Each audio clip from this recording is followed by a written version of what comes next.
Hello, everyone, and welcome to the Metabolism and Menopause podcast. My name is Stephanie, and I am your host and CEO of Vitality OET. We are a women's health, nutrition, and fitness company that focuses predominantly on women's hormones, particularly as they start going through perimenopause and onwards. We know that so many things happen during this time in your life when you start experiencing things like hot flashes, night sweats, irritability, and of course, that menopause belly weight gain that appears on your belly out of absolutely nowhere, despite you not changing anything. So you go back to your cutting calories, you're cutting carbs, you're doing a ton of cardio, and nothing is working. But we know now that your body is inherently different than what it was prior to these hormonal changes. So our goals are to help you feel at home in your body again, understand what's going on in your body so you can live a life full of vitality and reach those health and fitness goals once and for all. Okay, so hello everyone. Today I have the pleasure of having my friend Andrew Coates on the podcast. He is a personal trainer and an online coach who promotes strength for everyone. Andrew writes so much for a ton of popular fitness publications, including Men's Health, Muscle and Fitness, Teen Nation, BarBend, Generation Iron, and Kabuki. Is that how I say it? Yeah, Kabuki Strength. Kabuki Strength. He is a speaker at events all over North America. I met him at an event on like some shoulder stuff with Jordan Shallow, which was amazing. And then we've just kind of stayed connected ever since then. And he's also co-founder of his own event, the Evolve Strength Business and Coaching Conference. So thank you, Andrew, so much for being here. Hey, I appreciate it, Stephanie. And I know you're attending my event in October, so that's super cool. Yes, I'm super excited. I cannot wait. Wouldn't have missed it for the world. So today I wanted to talk a little bit about strength training because obviously this is like your area of expertise. You've been a trainer for a very long time and have a ton of experience in the field. So I know this is something that a lot of women really struggle with. They're like intimidated to go to the gym. They feel like guilty taking time off, that kind of stuff. So when it comes to like going to the gym, it can be super intimidating. What are some of like the things that you typically tell your clientele about this? All right, let's do the intimidating thing first, right? So intimidation, the fact that gyms are intimidating is both a narrative that will keep you from doing something that, this is blunt, that'll keep you from doing something that feels good and is good for your long-term metabolic health, bone mineral density, muscle mass, metabolism, you name it, right? There's the health benefits of this are so well documented. It may be the single healthiest thing you could possibly do, right? It is that powerful. But if we can't get past the narrative that, ooh, gyms are scary and intimidating. Now, we can find confirming examples. We can look at idiots on social media who are scary or are doing dumb shit. We can look at an account like Joey Swole, who Joey, I think, is doing a wonderful thing because he's pushing back at the rare examples of someone who does something shitty, like film another person in the gym. And people are scared to death that someone would film them. Okay. But these are rare. And there's a risk in the pushing back at this stuff to change gym culture, because there are negative aspects within gym culture. Sure, there can be.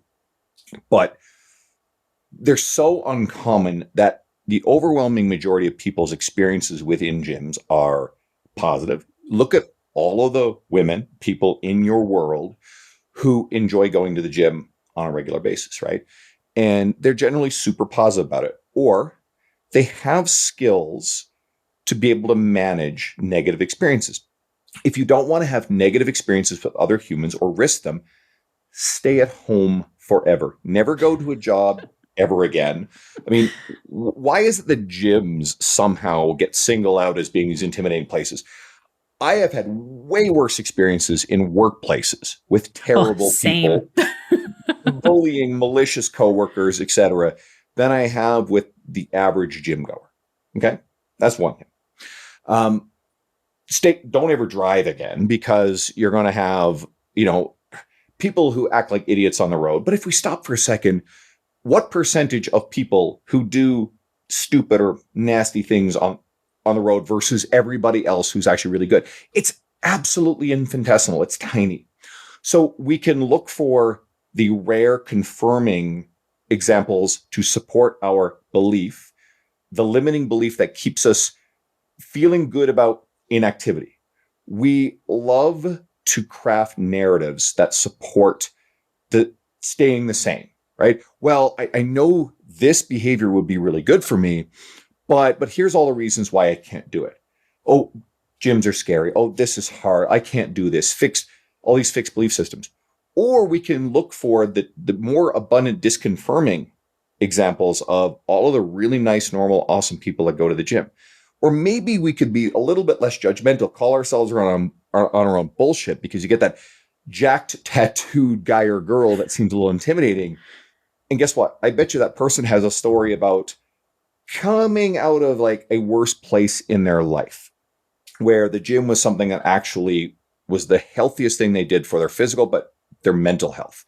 There are lots of people who've overcome, and it's not like I use the tattooed example because people equate tattoos with being intimidating, except everybody's got tattoos, except me, right? But and it's not to single those people out, but a lot of those people, not just people with tattoos are not more likely to have like addiction problems in the past, but like there are going to be people in the gym environment who are coming from a past of drug abuse, drug addiction, alcohol addiction, other unhealthy lifestyle behaviors. And the gym has actually been a really important linchpin. It's not the only one, but it's an important linchpin of lifestyle change, which has led to confidence that's bled into other areas of their life. Maybe it's transformed their career, right?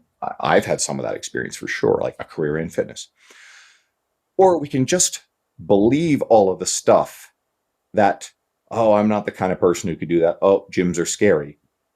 We just sometimes just got to call bullshit on these limiting beliefs and have an open mind and look for evidence that actually supports the thing that's good for us versus looking for the pieces of evidence, the narratives that support us just staying inactive. Well, and you can find evidence to support anything that you want. Like this is a thing with like academia, for example. It's like you can find any study to support keto. You can find any study that refutes keto. Same with like exercise stuff. So whatever you're looking for, you will find it. So I think just trying to focus on like the positive narratives are so much more important.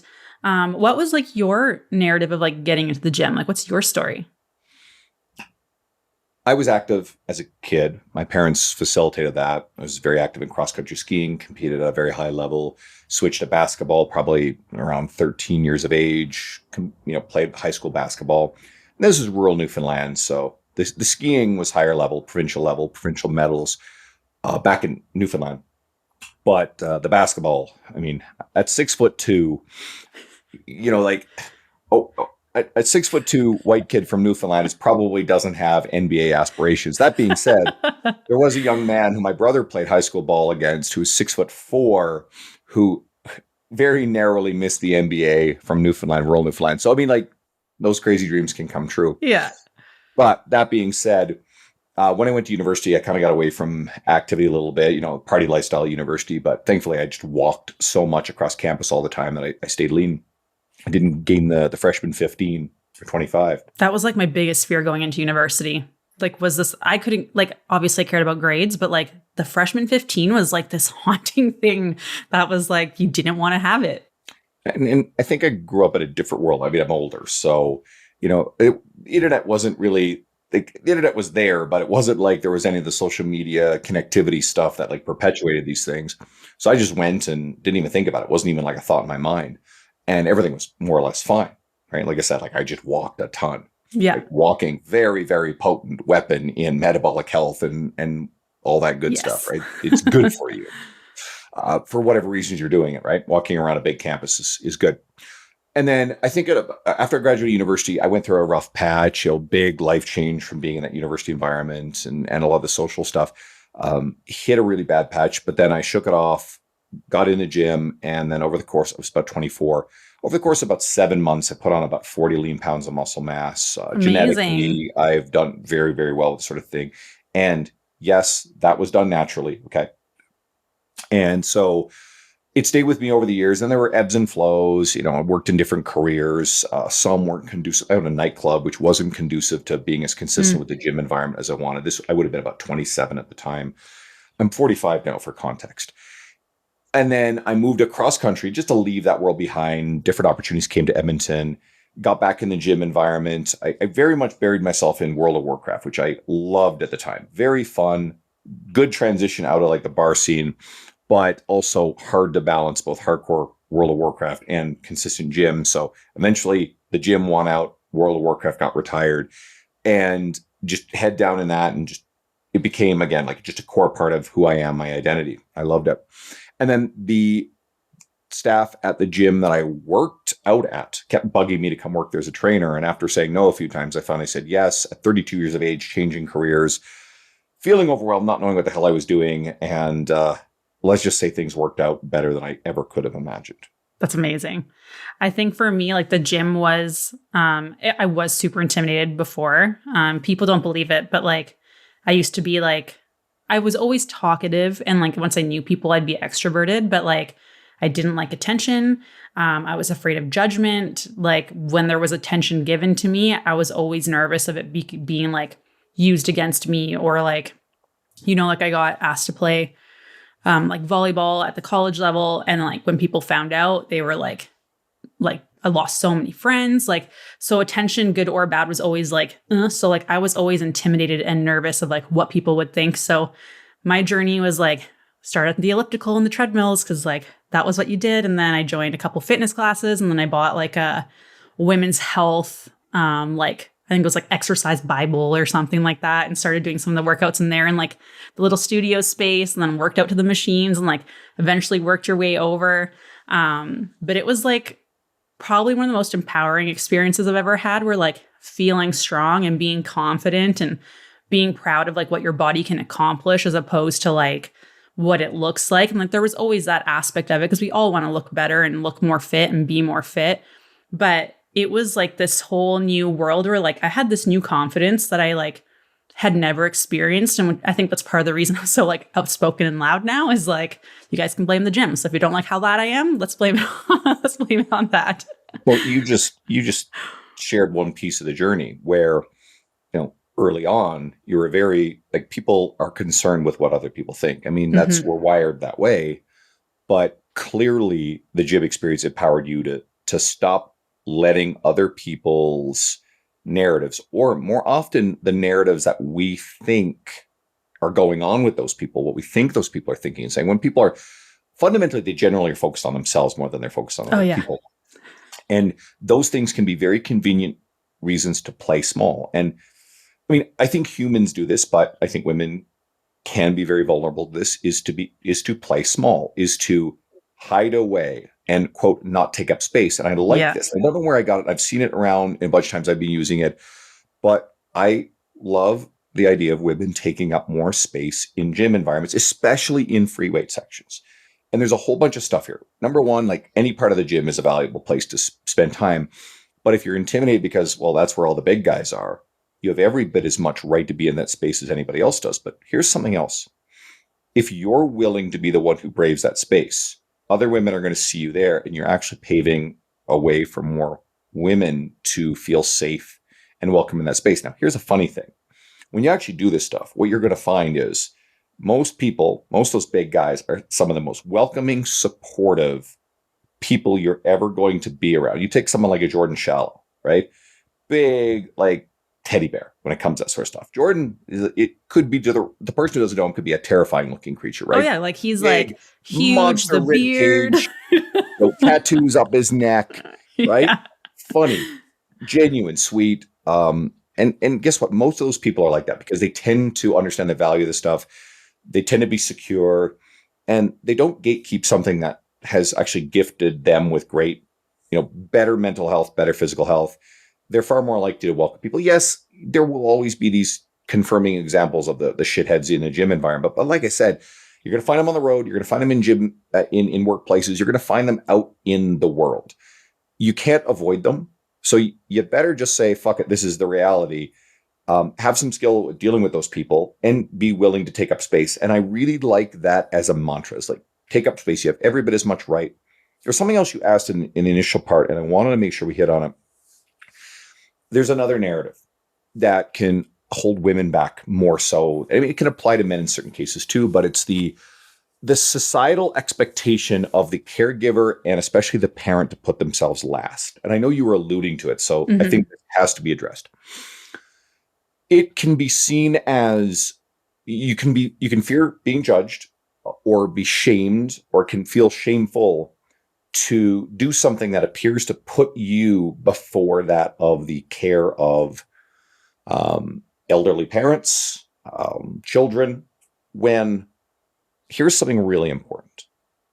The act of carving out a few hours a week for you to focus on your physical and mental health is an important gift for your long-term health. But also, if other people rely upon you, this is simple. Everybody uses the oxygen mask and airplanes analogy. It gets beaten to death. But if these people rely upon you and you are burnt out and everything you've got is going into this and nothing is going into mental time and space for you, nothing is going into maintaining your physical strength, your physical health, eventually you can't sustain that. People have deep emotional, physical reserves to care for children and care for loved ones. But there comes a point where even that starts to break down. And we now more than ever see a lot of parents and a lot of caregivers who better navigate those roles because they also are able to create a little bit of boundary and a little bit of space for themselves to do something that's good for them. And I think it's probably going to lead to more sustainable, positive outcomes all around for everybody involved. I think that's an important realization because it also, and let's also call more of the bullshit that people do. It's like people will buy into this narrative because it insulates themselves from having to take responsibility for their own health outcome. It's easy to say, well, I'm a parent. There's no time. Oh, I got to take care of my elder, ailing parent, my ailing parents. There's no time. I'm sensitive to the fact that time is a very big challenge, right? I'm sensitive to that. And there are going to be some people whose reality is not going to make this easy. But it starts with discarding the narrative that there's no time, that I can't do this, that everything I have to sacrifice, I have to put myself last. It's a bad narrative, and it's not serving your best interest long term, and it's actually working against your ability to be the best caregiver possible. Yes, it's easy for me to say that because I neither have children nor an ailing parent to have to put my time into. I literally have to take care of a fluffy cat who's pretty good. So yeah, I've got to acknowledge the fact that I can say this from a safe place, but I've observed more than enough of it, and I've observed a lot of people. I have a lot of friends who are parents of relatively young children who don't even necessarily have the most supportive partners or broken relationships, right? They're single parents, and they set boundaries around their own time for the gym because they need that break. And it is crucial for their ability to take care of their kids. I've got a friend and she has 3 children, 2 of whom are either diagnosed or believed to be on the autistic spectrum, right? And there's a lot of challenge there. It's not easy, but she sets this time and this boundary out for herself because she knows it's absolutely critical for her to emotionally be able to navigate everything and be the best parent she can be. She needs that. And I'm glad that she's willing to set that. And it's not easy for her. Setting the time is challenging, but it's something that she does. And when you train yourself, it's like the Hormozy quote. I can't remember it exactly, but it's to the effect, if you wait until you have more time or when it's easy to start, then by default, it assumes that when you get busy again, you will stop, right? It's essentially— it already gives you an excuse to quit, is what it is. Built in. It's the expectation. So the best thing you can do is, if you feel like the time is not right because it's busy and too difficult, now is exactly the time, because you train yourself to do it when life is crazy. Because life, any of those little gaps that we get where shit slows down, guess what? That's not going to be permanent reality. No, not even close. Stuff gets busy, life gets wild, stuff pops up unexpected. If you develop the skill and the boundary of saying, this is non-negotiable, I'm doing this for me and for everybody else in my world, when things get crazy— I mean, part of it too is, if that boundary is built in the way that the boundary for everything else that's essential in life, your work hours, your parenting, etc., all those boundaries are in there. if self-care and the working out are built in, then that time is not then optional to take on more shit, more projects, what have you. And it gets people a little bit better at turning around and saying no to stuff that they have no room on their plate for.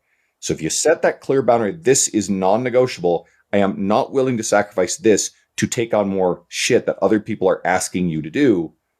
It actually helps with the boundary setting, which everybody struggles with, everybody goes through, and hopefully most people get better at it as they go. Yeah, like we were talking with one of our clients, myself and another coach, not that long ago, and we figured out that like she's always been a caregiver, taking care of parents, kids, spouse, always. And now her kids have moved out, and like she's focusing on herself, which is amazing, but she still ends up like calling out to them to like be able to take care of them instead of like creating that. She has a space being able to actually like focus, like, what do you actually want? Like, what do you actually enjoy? What does your ideal day look like? And she was like, I have never actually thought about this, which is crazy. She was just so focused on like everything. And then when they left, she's still like reaching out to them to try and help them when they're like good. And it's like, no, stop creating chaos. Like, this is the perfect opportunity for you to like reflect and figure out what you want to do. And mind you, it might be uncomfortable, but like, this is exciting. And she was like, I need to think about this. And we're like, yeah, it's exciting. It's a big deal. How much of her identity and her purpose was wrapped up in being a parent and a caregiver, right? And if we can at least acknowledge that, then okay, cool. Well, what else is there? Yeah. Like, who are you when you're not doing those things? And we in our, like, you and I in our businesses, like I catch myself sometimes, struggling because, I've been for a while in a very big season of what we would call brand explosion, right? Like, social media has exploded over the last few years. Public speaking has blown up. The writing stuff there's more and more of the publications I've written for. And then, of course, I just came off a podcast. I've done I think this is like my 6th appearance in the last week, which is just getting outrageous. But again, I enjoy this stuff. So, and then of course, I'm still coaching full time on top of it all. So there's a lot there. And I have caught myself not making plans on a weekend because I felt, well, I need that time to work on presentations or various other projects I'm working on. I've been gifted a couple of big name certifications by some successful people and companies in the industry. Hey, cool, nice little bonus, right? So, and one of them's on a timeline, so I got to do that. And then what I've noticed is it's crowded out some of the other social identity that I have. And I don't know if anybody can relate to this, but I went out for a friend's bachelor party recently. He's a very, very close friend. I'll be going to his wedding in August. And his group of buddies, they knew who I was, but we don't hang out. I think I've met one of them before. So, but they know about my career side of stuff. So my friend, my very, very good friend, and these other guys were making this big deal about how appreciative they were that I made the time for this. I'm like, what do you think I am? It's like, no, I wasn't going to miss this for the world, right? This is really important to me. But it makes me realize, well, we also, if all this stuff in media is very visible and whatever we do in our careers, anybody listening, whatever your career and your identity as a parent is, if we just assume people will just come to us and go, hey, do you want to come and do this sort of thing? And maybe the social stuff is part of our identity. Well, how many people feel comfortable reaching out to the parent of newborns and say, hey, do you want to come and go to this girls' night or something? Well, that people stop thinking about the stuff. So, because they feel like they would intrude. So I think it's actually really important that we pause and go, wait a second, I'm the one who needs to make the effort here to, hey, that friend I haven't seen in a long time to go for lunch, or, hey, I need to get a night out and go call my friends, because I've noticed that those invitations are drying up. And I have good friends in my life, and they're people who, if I ran into them tomorrow, we planned something, it would be the same as always.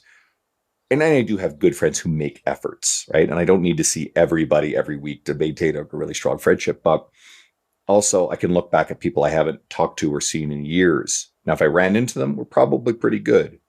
But, it's no longer one of those things where you can call them up and go, hey, do you want to come over this weekend? If you let it go too long, it can drift, and relationships do fall out of your life. So I do think it's also an important boundary and identity to the gym and the fitness side of stuff, I think, is really essential. But there's these other important emotional things. Now, here's the cool part. The gym can also become a very social outlet, should you choose to want to make it that way. Like my best friend for a very long time had been coming to the Evolve where I work. And she recently changed jobs. So now she's across the city. She used to work like right around the corner from me. She'd come in on her lunch break. And we would sometimes, like, if I had a gap, we would plan a workout together, or I would just come down and say hi. But just even somebody seeing her there was really big. So now she's pretty good about this. Like usually once a week or once every 2 weeks, we'll plan something where we go and do a workout together on the weekend, right? Which is great. But for her, she's not interested in like being social with a whole bunch of people, but it's very important to her to like have that touch point with me. And there's another good friend of mine who comes in there that I've introduced them because they're both moms. They have a lot in common. So like that's a nice little social touch point, but that's missing more often now because she's had to go to a different gym for her lunch breaks, right? So even if you're not the person who's going to be like nothing but social time, we look at those people and like, oh, those people aren't working out, they're just socializing. Well, they are working out, but it's an important social outlet, so let's not judge, right?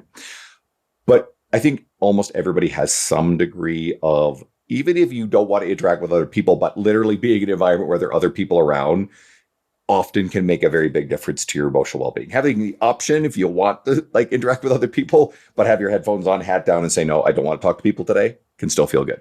Yeah, like I think it's really important for like women in particular. We tend to like isolate ourselves when things get busy. Like we cancel plans, we'll stay home, we're focusing on taking care of other people. And then people just stop asking, or you stop being intentional about like creating those relationships in the time and the space, whether that's going to the gym, going to a fitness class, going for coffee with friends, whatever that is. And I think when we lose that and we're not like prioritizing it, it's still part of your health. It's part of your mental health. And like, to be quite honest, I think that's a big issue that we're having with like the mental health, the crisis that we're having now is like, we're so disconnected, even though we have our cell phones and stuff now. It's like, when's the last time you actually picked up your phone and called someone or FaceTime someone or actually went and hung out with them and like had good conversation? Like, especially like parents in particular, you think of like you drive your kids everywhere, the taxi moms, and then you're stressed out and you're dealing with all these things. It's so easy to say no. And it's trying to find that fine line of having those relationships and nurturing them and being purposeful and being able to focus on your health and your self-care and going to the gym, all these things.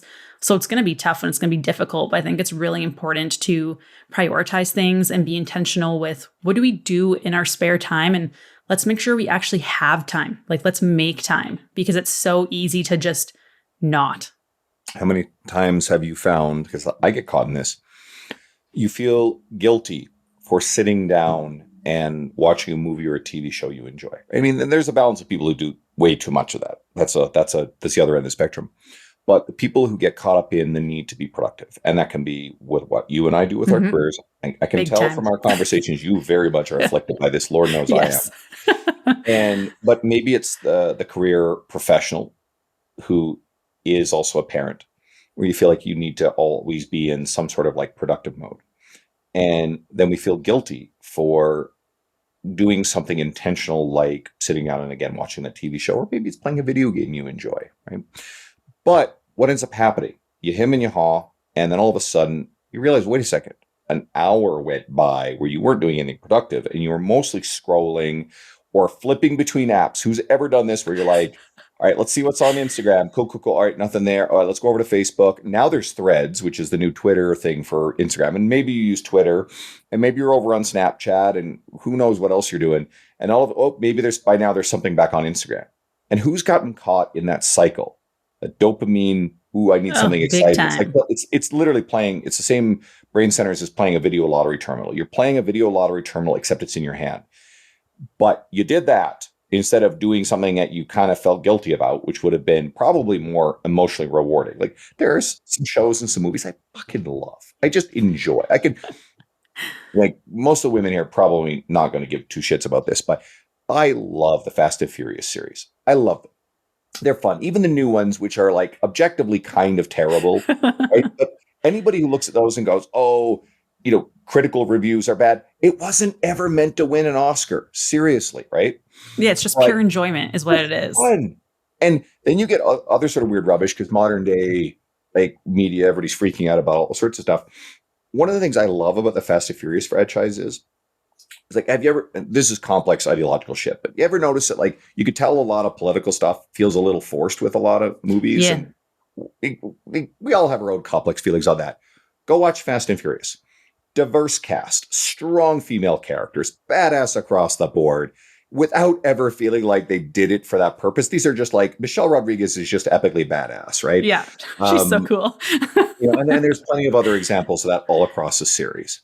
And it's fun and it doesn't feel forced. Anyway, so that's my example of something that like I should take a little bit more time just to sit down and just enjoy that. And I'm enriched because it feels like I'm visiting, old friends, right? Family, right? For the joke that gets abused with that show. Or maybe some of like all my female friends love The Witcher. They love The Witcher show. And there's one reason why they love it, right? There's only one reason. It's Henry Cavill. They love Henry Cavill. Which is great, right? I mean, he's magic in this role. I love Witcher stuff. For anybody on can see camera right now, here is Geralt and Triss and Yennefer, 3 of my statues. I got a whole bunch more downstairs. I got these figurines here. Witcher stuff's awesome. Great. I like playing the game Witcher 3, but lately even I found myself like feeling almost guilty of like booting that up and playing when I should be doing some work, and then I'm just too burned out at the end of the day to focus on, of course, what I'm doing. I know this is a little off track, but I also think it's kind of like the human experience. And if anybody could relate to it, maybe you have your version of this where you're not using time as well as you'd like, and it feels kind of guilty. Maybe the choice is to do the things that are really nourishing emotionally and fulfilling, as opposed to just squandering your time, and identify if you get caught in that loop. And quite frankly, if you've got the time to squander it like that, you also probably have the time to do cook healthier meals, and you probably have the time to go and do something active for yourself. And it doesn't necessarily have to be boots on the ground in the gym. Maybe it's get outside for a walk or a run, or maybe it's like some sort of other physical activity you haven't done in a while that you used to love.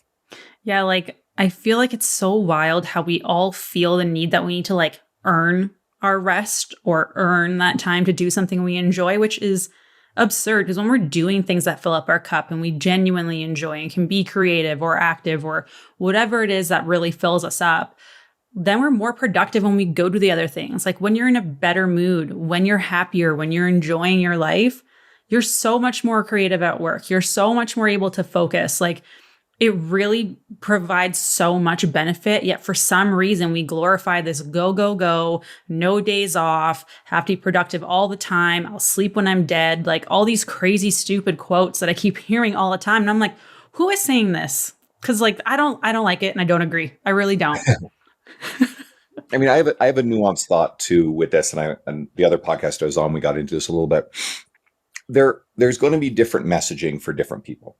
And as far as like our industry goes, and I know you don't do this, so I could safely say this, like, you don't police what other people say. Like you don't emotionally react negatively to the things you disagree with that people say on social media, right? And it's a behavior, it's a problem behavior I see in some fitness professionals where they feel like their value and the way that they build status and the way that they can build following and get attention is by spending a lot of their time attacking or calling out or shaming messages that they disagree with. Or usually they're shaming the messenger, which is really problematic, right? Mm-hmm.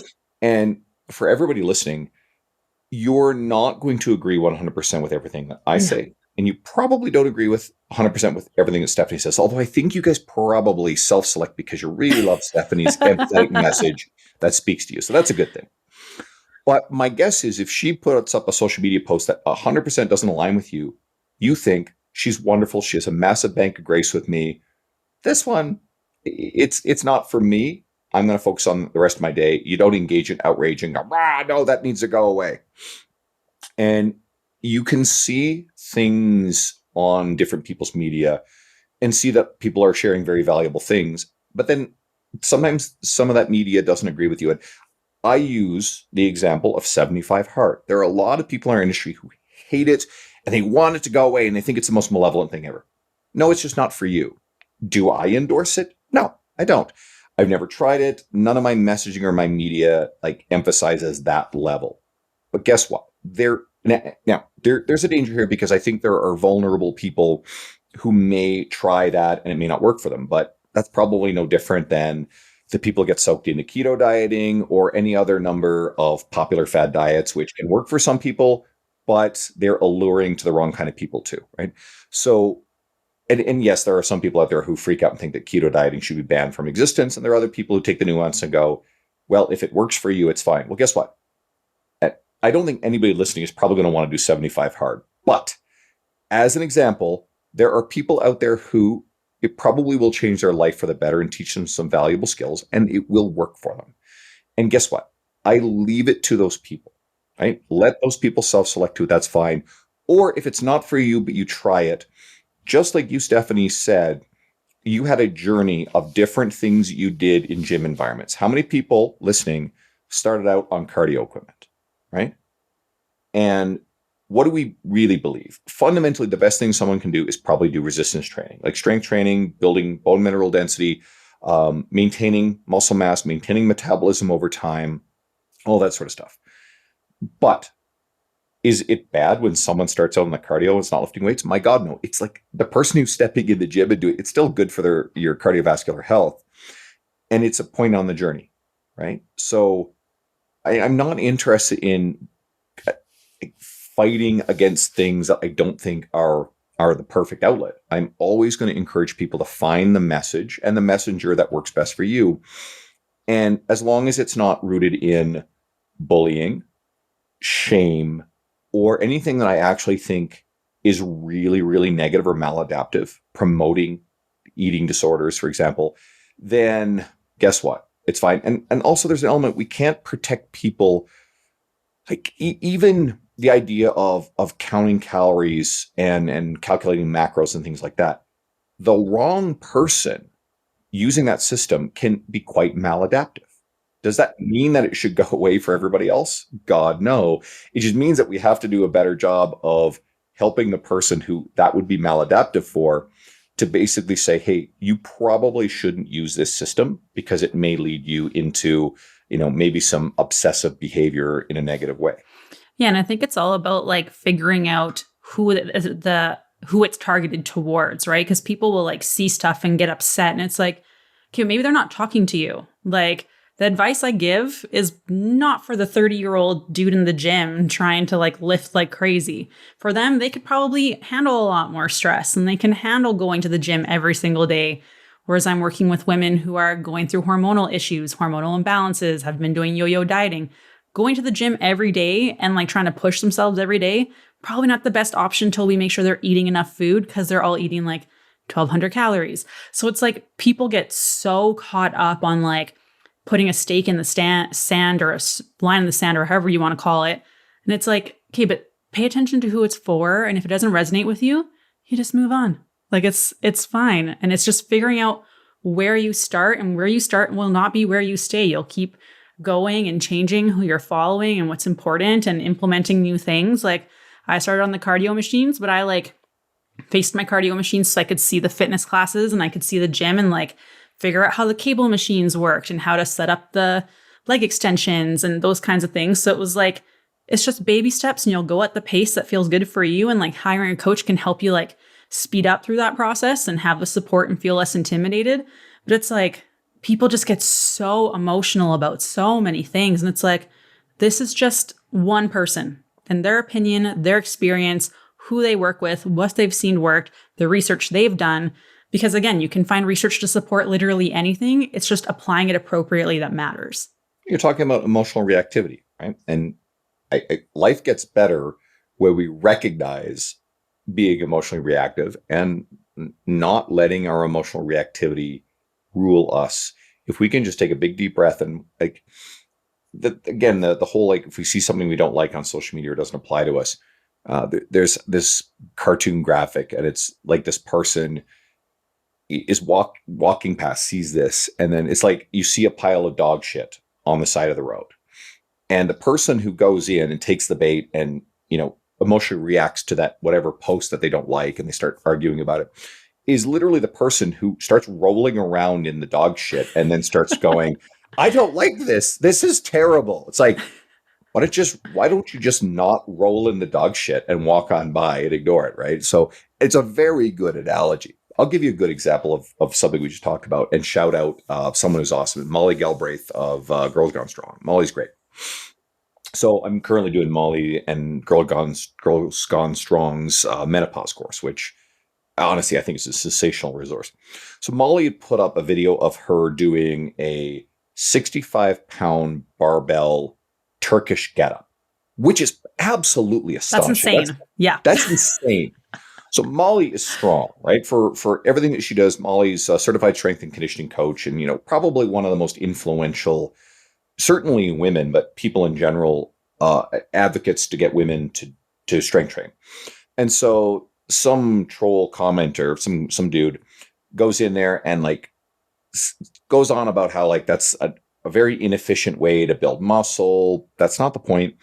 And then tags in and says, you should go to RP Strength, Renaissance Periodization, blah, blah, blah, whatever. So Molly takes the high road. Usually she ignores this stuff, but she says, I can't remember exactly what she said, but she handled it gracefully. And she also shouted out, say, Renaissance Periodization is amazing. So funny, and I forgot this, but Molly reminded me. So Nick Shaw, half of the founders of Renaissance Periodization, was at Raise the Bar, where me and Molly spoke in February in Dallas. So I introduced them. Anyway, so they hit it off, and they've been chatting a whole bunch since. So you get the architect, the co-founder of Girls Got Strong with co-founder of Renaissance Periodization, which of course I thought, hey, there's good synergy here. So they hit it off. I'll be excited to see if those two brands do anything together mutually. But anyway, so Molly, of course, went positively about it. And then Nick, of course, saw this. So Nick puts up in his story, he's like, guys, don't do this. Seriously, do not behave like this. Do not drag RP into this stuff. And again, Nick was really positive. So they both handled it with grace. But okay, so guess what? If you're looking for pure optimal muscle hypertrophy, which is not everybody's bloody goal, mind you, then a Turkish getup is not the best exercise selection, right? I can't do them because I find them really super challenging. There's a whole bunch of complicated skills, so I admire someone who does it really well. It's a pretty impressive skill. I can't do it. Guess what? It doesn't mean just because it's not the most efficient path to muscle hypertrophy does not mean that it is not valuable. Does that make sense? Anyway, so we don't need to react to shit like that we don't agree with. Yeah, exactly. And I think just being aware of the purpose of things, what's the intentionality? Why are you doing what you're doing? What is the purpose of this post?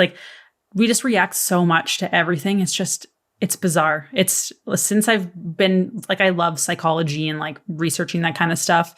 It's changed my life for the better by so much. It makes it just life more enjoyable, to be honest. Something I did want to ask you is what would be your advice for someone who's just starting out in the gym or wanting to go to the gym, but again, is nervous? It starts with discarding the narratives about the bad things about gyms, right? They're scary places, they're intimidating. Well, we have to look for examples to the contrary. We have to look for the examples of the people who enjoy it, who have positive relationships with it. That starts there. I don't like going to this advice because it sounds self-serving, but I actually think one of the best things you can do is to hire a trainer. I think hiring a coach is a very wise choice. Not everybody has the same financial means to do so. So for those who don't necessarily, most of the people that you really like, who you're following, who are authorities on this space, whether it's Girls Gone Strong or Renaissance Periodization or other individuals, or Muscle Doctor and Shallow, they have YouTube and other articles and free training resources. There's a lot of really good basic stuff there. I have this kind of stuff. And so you can get a pretty basic format to know what to do, including videos, okay, to get started. And it becomes being willing to do something that's scary and uncomfortable early, right? To delay the gratification. We know from our experience that it's the best thing ever. We love it. We feel really good about it. And we've worked with a lot of people who went through that transformation from being terrified of weights or not knowing what to do to being absolute gods and goddesses in the gym. I've got an old client who met him at the old gym, would have been about 12 years ago, and he never left the cardio equipment. He would use the ellipticals all the time. But he needed to be able to pass a physical to be on the paramedics SWAT unit. So they're the paramedics that go into SWAT situations. So that was his goal. So he hired me because he felt like I would be the best coach to help him. So, fast forward a couple of years, super dedicated, applied everything we said, transformed, went from not being able to do a single chin up to, I think he was able to pass the qualification of needing 12, which is pretty good. Amazing. And just transformed his physique, and like people just look up to him, admire him, became sort of a legend around the paramedic space about the physical fitness, the shape he was in, passed the physical. And then in the yearly runoff with him, he was always the one with the best score.